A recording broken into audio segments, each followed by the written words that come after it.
Tempo fa mi interrogavo sulla natura del tempo sospeso e così descrivevo delle immagini, delle vignette che mi venivano in mente di episodi passati della mia vita. Che ne so, quando sei lì che aspetti che arrivino le valigie dopo un viaggio in aereo e guardi il carosello delle valigie finché non arriva la tua, e un tempo che non sei né qui né là, oppure quando sei dentro l'aereo, quando stai viaggiando, anche in treno un po' se vogliamo, che hai lasciato la destinazione ma non sei ancora arrivata e sei nel mezzo di quel tempo dove, sono molto limitate le scelte che puoi fare e anche le attività che puoi fare. Così io mi interrogavo su queste cose qua e facevo quello che faccio di solito, quello che faccio anche adesso, lo raccontavo via audio. Ora mi viene in mente però che ci sono anche altri momenti di tempo sospeso che sono molto diversi. Pensate quando una persona, è in ospedale, diciamo che per usare un modo di dire ormai, molto, molto banale, lì tra la vita e la morte, mi viene in mente appunto lo stato di, sedazione in cui si può trovare una persona che,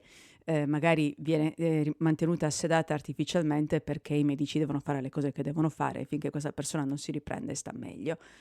E, è un tempo quello veramente un tempo sospeso, dove nessuno sa quello che succederà, e le persone che stanno fuori dal circolo dei medici, dei familiari, possono solo stare lì a girarsi i pollici e a mandare un sacco di bei pensieri a queste persone e a sperare poi che avvenga, la svolta, il colpo di coda e che tutti vissero felici e contenti.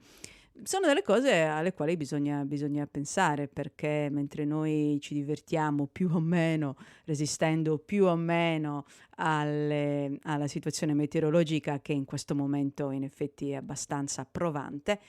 però, ci sono appunto delle persone che, insomma,